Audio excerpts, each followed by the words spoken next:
Friends, എൻ്റെ പേര് സ്വർണ. എൻ്റെ ചാനലിൻ്റെ പേരാണ് ഗോൾഡൻ ക്രീപ്പർ.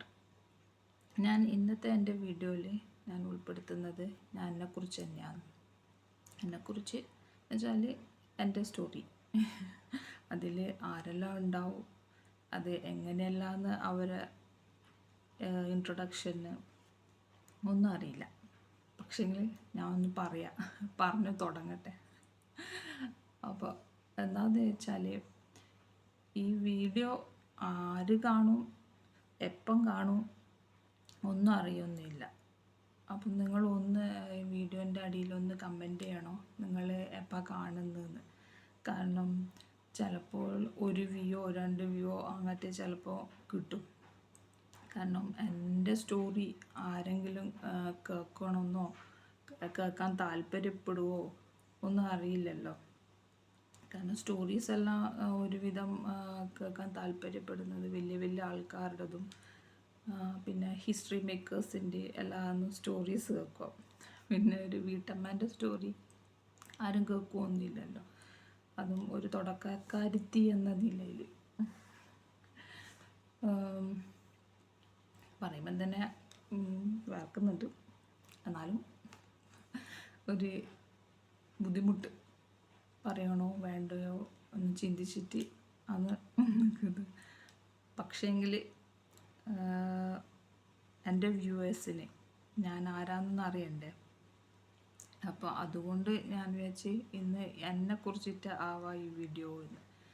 അപ്പം ഈ പറഞ്ഞ പോലെ എൻ്റെ വ്യൂവേഴ്സ് കാണുന്ന കൂട്ടർ ഒന്ന് ലൈക്കും, നിങ്ങളൊന്ന് എൻ്റെ വീഡിയോ ഇഷ്ടപ്പെട്ടിട്ടുണ്ടെങ്കിൽ ഒന്ന് കമൻറ്റും, പിന്നെ അപ്പം അന്ന് കുറച്ച് ഒരു ചെറിയ സമയം കണ്ടിട്ട് വീഡിയോൻ്റെ അടിയിൽ ഒരു കമൻ്റ് ഇടുന്നത് കമൻ്റായിട്ട് ഇടണമെന്ന് ഇപ്പം അറിയില്ലെങ്കിൽ നിങ്ങളെപ്പോൾ കാണുന്നതെന്നൊന്ന് ഡേറ്റോ അല്ലെങ്കിൽ ഡേറ്റും ഇയറും ഒന്ന് കൊടുത്താൽ എനിക്ക് നോക്കാൻ പറ്റുമല്ലോ ഇത് എപ്പോൾ കണ്ടിന്, എത്ര ദിവസത്തിൻ്റെ ഉള്ളിൽ നിങ്ങൾ കാണുന്നുണ്ട് എൻ്റെ ഒരു ഇതിന് വേണ്ടിയിട്ട്. കാരണം എത്ര കൊല്ലങ്ങൾ കഴിഞ്ഞിട്ടും നമുക്കിത് എടുത്ത് നോക്കുമ്പം എൻ്റെ വീഡിയോസ് ആരെല്ലാം എപ്പം കണ്ടിന്യൂന്ന് നോക്കിയിട്ടൊന്ന് ഇതാക്കാമല്ലോ. അതുകൊണ്ട് വേണ്ടി ചോദിക്കുന്നതാണ്.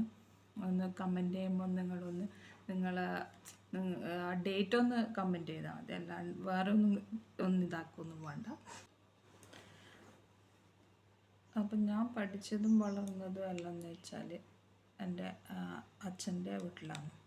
അച്ഛൻ്റെ വീട്ടിലെന്ന് വെച്ചാൽ അച്ഛൻ്റെ അനിയൻ്റെ വീട്ടിൽ നിന്നിട്ടാണ് ഞാൻ പഠിച്ചത് ബാംഗ്ലൂരിൽ വെച്ചിട്ടാണ്. എനിക്ക് ഒരു അനിയൻ മാത്രമേ ഉള്ളൂ.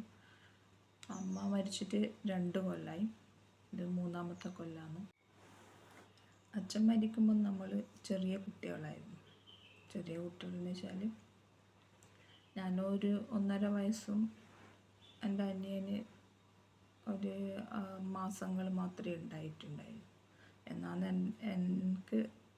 ഞാൻ എൻ്റെ റിലേറ്റീവ്സിനുള്ള അടുക്കൽ ചോദിച്ചേരം അവർ പറഞ്ഞതാണ്. കൂടുതലായിട്ടൊന്നും ഡീറ്റെയിൽസ് ആയിട്ടൊന്നും എനിക്ക് ഒന്നും അറിയൊന്നുമില്ല. ഒരുത്തർ എന്നോട് ഇങ്ങോട്ട് പറഞ്ഞതാണ് ഇത്ര ചെറിയ വയസ്സിലായിരുന്നു എന്ന് പറഞ്ഞിട്ട്. അച്ഛൻ ടെലിഫോൺസിലേനും വർക്ക് ചെയ്യുന്നുണ്ടായിരുന്നു ബാംഗ്ലൂരിൽ. അപ്പോൾ അച്ഛൻ്റെ മരണത്തിന് ശേഷം ഞങ്ങൾ അമ്മേൻ്റെ വീട്ടിൽ, അതായത് കണ്ണൂർ, കേരളത്തിലില്ല കണ്ണൂർ വന്നത്. അപ്പോൾ അമ്മയും അമ്മേൻ്റെ ഏട്ടന്മാരുടെ ഒപ്പരാണ് നമ്മളുടെ തറവാട്ട് വീട്ടിലാണ്.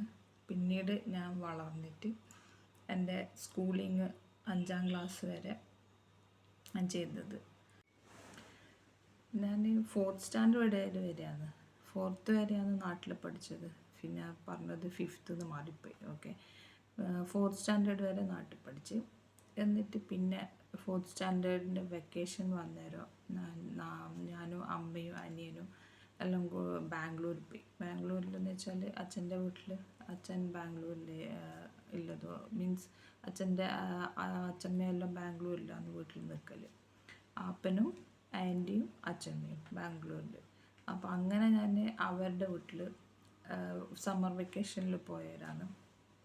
അവിടെ നിന്ന് തിരിച്ച് സമ്മർ വെക്കേഷൻ എല്ലാം കഴിഞ്ഞിട്ട് നമ്മൾ തിരിച്ചു വരാൻ പോകുമ്പോൾ അച്ഛമ്മ പറഞ്ഞ് മക്കൾ ഇവിടെ പഠിച്ചോ ഇനി മുതൽ ബാംഗ്ലൂരിൽ നിന്ന് പഠിക്കാം നമുക്ക് എന്നെല്ലാം പറഞ്ഞു. അപ്പോൾ അമ്മക്ക് അത്ര വലിയ ഇഷ്ടം ഉണ്ടായിട്ടില്ല, കാരണം നമ്മളെല്ലാം ചെറിയ കുട്ടികളല്ലേ, അപ്പോൾ അത് വേണ്ട എന്ന് വിചാരിച്ച്. പിന്നെ നമ്മൾ തിരിച്ച് നാട്ടിൽ തന്നെ വന്നു. നാട്ടിൽ വന്നിട്ട് പിന്നെ നാട്ടിലൊരു കല്യാണത്തിന് അവർ ബാംഗ്ലൂരിൽ നിന്ന് അച്ഛമ്മയും എൻ്റെയും അപ്പനെല്ലാം നാട്ടിൽ വന്നിട്ടുണ്ടായിരുന്നു. നാട്ടിൽ വന്നേരം അവർ നമ്മളെ കണ്ടേരം അവർ പിന്നെയും നമ്മളോട് പറയുമല്ലോ, വരുമ്പോൾ ഒപ്പരം വരുന്നോ എന്ന് ചോദിക്കുമല്ലോ. അത് അപ്പോൾ ചോദിച്ചു തരാം, അവിടെ പഠിക്കാം നമുക്ക് എന്നെല്ലാം പറഞ്ഞിട്ട് അവർ ചോദിച്ചു തരാം. നമ്മളുടെ മനസ്സിൻ്റെ ഉള്ളിൽ ഒരു ആശ കൂട്ടുമല്ലോ, ഓക്കെ നമുക്ക് പുതിയൊരു സ്ഥലത്ത് പോയി നിൽക്കാം, ഇവിടെ അച്ഛമ്മേൻ്റെയും അപ്പൻ്റെയും കൂടെ എല്ലാം പോയി നിൽക്കാം. കാരണം അവരെപ്പം വരുമ്പോൾ എന്ന് വെച്ചാൽ നമുക്ക് തിന്നാൻ വേണ്ടിയിട്ട് ചോക്ലേറ്റും കേക്കും അങ്ങനത്തെ കുറേ സാധനങ്ങളെല്ലാം കിട്ടും, ഐസ്ക്രീമായിട്ടും എല്ലാം. അപ്പോൾ അവിടെ വന്നാൽ ബാംഗ്ലൂരിൽ വന്നാൽ ചോക്ലേറ്റും കേക്കും എല്ലാം ഇത് മേടിച്ച് തരാം അങ്ങനെയെല്ലാം പറഞ്ഞ്. അപ്പം നമ്മളെ മനസ്സിലൊരു ഇതുണ്ടാവുമല്ലോ, കുഞ്ഞല്ലേ, നമുക്ക് ദിവസം ചോക്ലേറ്റും കേക്കും എല്ലാം വാങ്ങി കിട്ടും ഇതിൻ്റെ ഇതിൽ. ആ ഇതിൽ വാശി പിടിച്ച് കരഞ്ഞ് എന്നിട്ട് അമ്മേനോട് കുറേ ഇതെല്ലാം പറഞ്ഞ് അവരപ്പുറം പോകാൻ വേണ്ടിയിട്ട് ഞാൻ റെഡിയായി. അപ്പോൾ എന്തായാലും വാശീൻ്റെ മുന്നിൽ അമ്മ എന്തായാലും വിട്ടാതെ ഏതായാലും ശരി ഓക്കെ എന്നും പറഞ്ഞിട്ട്. അപ്പം എൻ്റെ അനിയനുണ്ടായിരുന്നു, ഓനും വരണമെന്നുണ്ടായിരുന്നു, പക്ഷേങ്കിൽ സാഹചര്യം അനുവദിച്ചില്ല. നാട്ടിൽ അമ്മേൻ്റെ ഒപ്പരായി, ഞാൻ അവരുടെ കൂടെ പോയിട്ട് അന്നേരം എന്ന് വെച്ചാൽ അപ്പന് കുട്ടികളായി. അപ്പനൊരു മോളുണ്ടായിരുന്നു അന്നേരം. അപ്പൻ്റെ കല്യാണം കഴിഞ്ഞിട്ട് അപ്പനൊരു ചെറിയൊരു കുട്ടി ഉണ്ടായിരുന്നു, ചെറിയ കുഞ്ഞു മോളായിരുന്നു. പിന്നെ 10th സ്റ്റാൻഡേർഡ് കഴിഞ്ഞേരം അവർ വിചാരിച്ച സംഭവങ്ങളെല്ലാം അവർ ശരി ഇതാക്കി നേടിയെടുത്തു. കാരണം എന്ന് വെച്ചാൽ അച്ഛൻ്റെ വീടും സ്ഥലവും എല്ലാം അവിടെ ഉണ്ടായിരുന്നു. അതൊക്കെ അവിടെ വീടെല്ലാം വെച്ച് താമസിച്ചതിന് ശേഷം, മുന്നേ നമ്മൾ വാടകയ്ക്കാണ് നിന്നിന്. 9th ആവുന്ന സമയത്താണ് ഞാൻ പിന്നെ അച്ഛനെടുത്ത സ്ഥലത്തേക്ക് മാറിയത്, അവിടെ പുതിയ വീടെടുത്തിട്ട്. അപ്പോൾ അവർ വിചാരിച്ചത് അവർ നേടിയെടുത്ത് കഴിഞ്ഞേരം പിന്നെ എന്നെ അവിടെ പിടിച്ചു വെച്ചിട്ട് വലിയ കാര്യമൊന്നുമില്ലല്ലോ. പിന്നെ നമ്മൾ വളർന്നാൽ പിന്നെ അത് അവർക്കൊരു ഇഷ്യൂ ആവും. കാരണം അവിടെയുള്ള ചുറ്റുപാടുള്ള ആൾക്കാർക്കെല്ലാം അറിയാം, കാരണം അത് അച്ഛൻ്റെ സ്ഥലമായിരുന്നു എന്ന്. കാരണം അച്ഛൻ ഫ്രണ്ട്സെല്ലാം എടുക്കുമ്പോൾ ഒപ്പരം ആ സ്ഥലം എടുത്തത്. അപ്പം അതിൻ്റെ ഇടയ്ക്കുള്ള നെയ്ബർ ഇപ്പോൾ ചോദിക്കും, എന്തിനാണ് അതായത് അമ്മയൊന്നും ഇവിടെ വന്ന് നിൽക്കാത്തത്, നിങ്ങളുടെ അച്ഛൻ്റെ സ്ഥലമല്ലേ ഇതെന്ന്. പക്ഷെ നമ്മളത്ര വലിയ ഇത് കൊടുത്തിട്ടില്ല അന്ന് അത്. കാരണം അച്ഛമ്മയില്ലേ അടുത്തോളം കാലം അവിടെ നിന്നോട്ടെ എന്ന് നമ്മൾ വിചാരിച്ച്. അപ്പം അവർക്ക് ഞാൻ പിന്നെ അവിടെ നിൽക്കുന്നത് ഒരു ഡിസ്റ്റർബൻസായി. പിന്നെ 10th സ്റ്റാൻഡേർഡ് കഴിഞ്ഞിട്ട് പിന്നെ ഞാൻ നാട്ടിലേക്ക് വന്നു. അവിടെ നിന്നിട്ട് കുറേ പ്രോബ്ലം എല്ലാം ആയതുകൊണ്ട്, പ്രോബ്ലം എന്ന് വെച്ചാൽ അവർക്ക് എന്നെ അവിടെ നിർത്തിക്കാൻ പറ്റില്ല. കാരണം ഇനി വളർന്നു വരുന്നതല്ലേ, അവരുടെ മേലെ എല്ലാ ഇതും റെസ്പോൺസിബിലിറ്റിയും വന്നാലോ എന്ന് വിചാരിച്ചിട്ട് അവർ പിന്നെ അവിടെ നിർത്തിച്ചിട്ടില്ല. പിന്നെ ഞാൻ നാട്ടിൽ തിരിച്ച് അമ്മേൻ്റെ അടുക്ക് തന്നെ പിന്നെ വന്നു. അമ്മേൻ്റെ അടുക്ക് വന്ന് പിന്നെ ഞാൻ എൻ്റെ 10th കഴിഞ്ഞിട്ടുള്ള എഡ്യൂക്കേഷനെല്ലാം പിന്നെ ഞാൻ നാട്ടിൽ നിന്നാണ് ചെയ്തത്. അപ്പം ഞാൻ ഈ വീഡിയോയിൽ ഞാൻ ഇത്രേ ഷെയർ ചെയ്യുന്നുള്ളൂ, ഞാൻ 10th സ്റ്റാൻഡേർഡ് വരെ ഉള്ളത്. അപ്പം ഈ വീഡിയോ നിങ്ങൾക്ക് എല്ലാവർക്കും ഇഷ്ടപ്പെട്ടിട്ടുണ്ടെങ്കിൽ ഒന്ന് ലൈക്ക് ചെയ്യുക, എന്നിട്ട് ഒന്ന് കമൻറ്റ് ചെയ്യുക. പിന്നെ ആരും സബ്സ്ക്രൈബ് ചെയ്യണമെന്നൊന്നും പറയില്ല, കാരണം വലിയ ഇതൊന്നും ഇതിൻ്റെ അകത്ത് കണ്ടൻ്റായിട്ടൊന്നും ഇല്ല.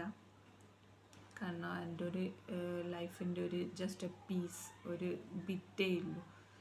വലിയ ഭാഗങ്ങളെല്ലാം ഇനി വരണത്രേ. എന്തായാലും ഞാനത് തീരുമാനിച്ച് ഞാനിന്നും റെക്കോർഡ് ചെയ്തിട്ട് അപ്ലോഡ് ചെയ്യാണ്ടിരിക്കുമെന്നില്ല. പക്ഷെങ്കിൽ ഇത്ര വരെ എന്നെ കണ്ടുകൊണ്ട് ഇരുന്ന എല്ലാവർക്കും താങ്ക് യു.